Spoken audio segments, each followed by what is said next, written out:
Welcome back to Ask Abundance. Today I'm joined by Rebecca Smith. Rebecca is a limitless practice grad who came aboard Team Abundance. She has a premium fee private pay practice in New Orleans and is really great at helping abundance therapists imagine what's possible for them. So here's today's question. Lately, I've been realizing that what I wanted when I built my practice isn't exactly what I want anymore. The practice is working, my caseload's steady, my referrals are solid, and I've built a reputation I'm proud of. But my goals have shifted, and now my schedule, my niche, and even my business model feel like they're stuck in an old version of my life. What do I do when my goals change, but my practice hasn't? And how do I pivot without starting over from scratch? Woohoo! Hmm. Um, so before we get into it, I want to thank Therapy Notes for sponsoring Ask Abundance.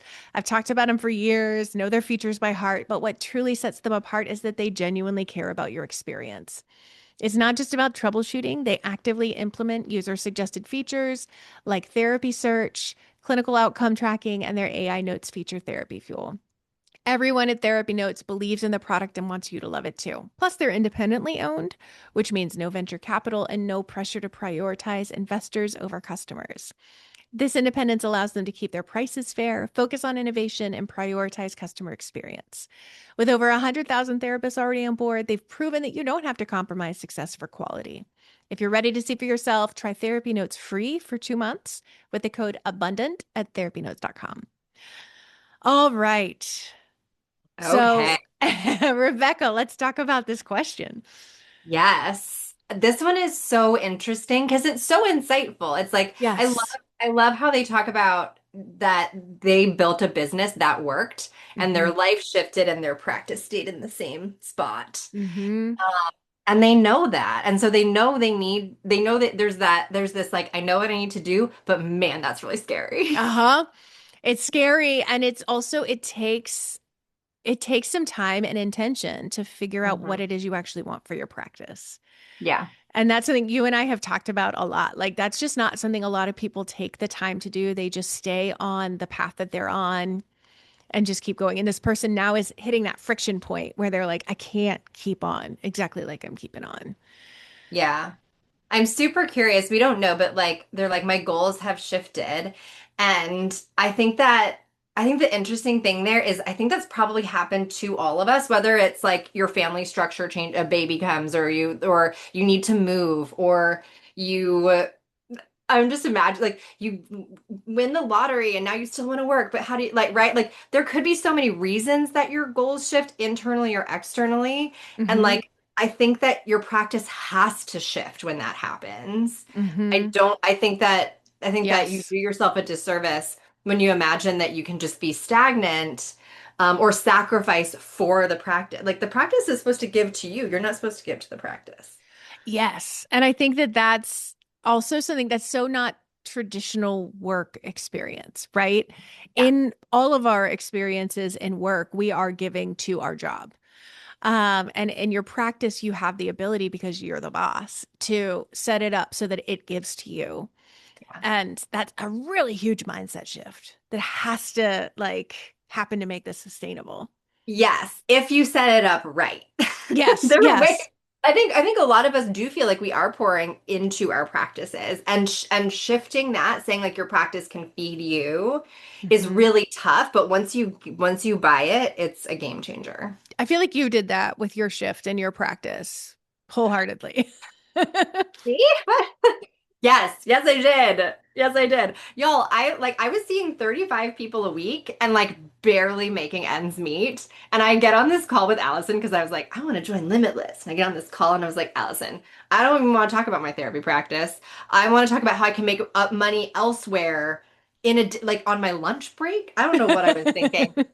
Because I need more money. And you were like, you already are doing something amazing. You need to shift and you don't have to do more to make it better for you. You don't have to do more to earn more. You don't have to do more to make it more aligned with your life. And so now I'm seeing 20 people a week, making more than I was seeing 35 a week. And now I have like it's like nearly half. Like it's I have half of that week is for me. Uh-huh. Right. Because you were also taking insurance before. And so, like, there's also time and energy that went into insurance outside of those extra 15 clinical hours you were doing then. Yeah. I mean, and I was only taking one, and so it wasn't a huge amount of time, but the energy and like the fear of clawbacks or they just kept reducing the reimbursable. Like Hmm. all of that not feeling in control was taking a lot of my energy. Yeah, absolutely. So, Yeah. like, okay. I love, though, there's some real strengths here that their caseload is steady, referrals are solid, they have a great reputation. These are all things that will remain, right? Like you can make shifts in your practice. Your caseload, if there is some instability, will be temporary because your referrals are solid and because you've built a great reputation. Um, so yeah, I think it just depends on like what are your goals? If Hmm. most people that we end up working with or talking to around like limitless practice, their goals are like to work less and to make the same amount or more. Yeah. Um, and so to that end, um, it might be looking at your fees. It Hmm. might be looking at like if you take insurance, it might be the time to get off insurance. I'm seeing, interestingly, in this economy, I am seeing my students who have premium fee practices in this like tough economy have more stability Hmm. than the therapists who take insurance. And that is a Yeah. big flip-flop from what it has been. Hmm. But there's just so much Absolutely. more competition with insurance because of big therapy tech. Like it's the same client pool versus Yeah. the client pool for private pay premium fee therapists who are looking for something very specific. Needle thin. The Yeah, smaller your niche, the better, for absolutely. sure. Yeah. And I think here too,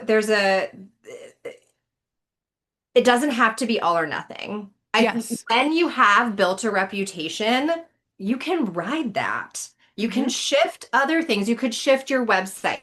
You can change your site today. You can like maneuver your marketing to like be to shift your modality from like groups to individual or whatever it is, to shift your niche, et cetera, et cetera. That reputation that you've already built exists beyond you. Like it just Hmm. keeps people are like, "Oh, did you talk to Susie? Oh yeah, Susie's really good at that." That you without touching it, that is still going to maintain for at least a while. And Yeah. so if you kind of are able to do like a fade out kind of thing, Hmm. I think you could maybe even like pretty drastically shift your niche if you're willing to go ahead and like keep yourself afloat with referrals from your old niche too as you're shifting. It might not feel so scary. Yeah. Yeah. And I think so. Something that I spend a fair amount of time on in Limitless these days, because things are less stable in the therapy world than they were years ago, Yeah. is like looking at like, yeah, you can make this really big change. And like, like your cohort, I'd be like, rip off the Band-Aid, let's do it. Woo! But like I was in the nowadays, first cohort of Limitless, yeah, guys. yeah. It was a while ago. But like there's this shift that's happening and it's just less stable. And I don't want anybody being in this space of like, fear and not being able to act because they're just frozen, right? Yeah. So I'm real big on like, okay, what does your nervous system need? Like there's our big goal and you can go for it. And if it's not stable, how are we dealing with that? Or we can do it stepwise, right? Like there are smaller changes that we can make to get to that bigger change. So like I had somebody in this last cohort of Limitless who really she wanted and needed to raise her fee. What she ultimately wanted to be at was 200, but the shift from I think she was at maybe 165 and she's like I don't feel like I can go all the way up to 200. I want to go up to 185 and I was like, what do you want right now? Do you need permission to honor your nervous system and go with 185? Because Yeah. there's a lot of pressure out there for people making changes, just like go whole hog. And that's great if you can. Hmm. So do you want that permission or do you want a pep talk to get you up to 200? And she's like, I think I need the permission. Yeah. Amazing. So Great. she had the conversation, smooth and easy, nobody batted an eye. And then she's like, damn it. I wish I'd gone to 200. And I I was know. like, you can raise 200 for all new people coming in. Like, just go ahead and put it Yeah. on your website. That's Yeah. another way to do things in a stepwise, kind of more conservative way that can Yeah. help manage your nervous system and manage your finances. hmm It's a good option. When I made the really, really big shift when I was in Limitless, all of mine, I was at 175 and I raised to 250. Hmm. And that's enormous. Yeah, and insurance to Yeah, 250. and took off insurance. Hmm. It was a lot. And so the way I did it similarly for everybody, I had a few people who were private pay at 175 that I was going to raise to 250. And what I told them was starting in January, all new clients will be at 250. I'm going to step you up to that level over the course of a few months next year. And so I would just do like a 25 jump every month for a Hmm. little while rather than just like shoving them up $75 a session. And everybody's like, cool. And about halfway through that, I was like, I probably could have done this like fully and it would have Hmm. been fine, but I really needed that step up to just like feel secure. Yeah. And it went just fine. Hmm. Absolutely. Yeah. So if you really related to this person's question, like maybe you're in a similar place where you're full, things are steady, your practice is good, you want it to be great, Yeah. then Limitless Practice might be a really good fit for you. I'm going to put the link for that in the show notes for the pod and in the caption for social media. We talked some about changing niches. So our free worksheet today is going to be things to explore before changing your niche. Because sometimes that's not even the answer, but Mhm. let's explore some other things. Yeah. Um, yeah. So that's what we got for you. Thanks so much, Yeah. Rebecca. You're welcome. Thanks, Allison.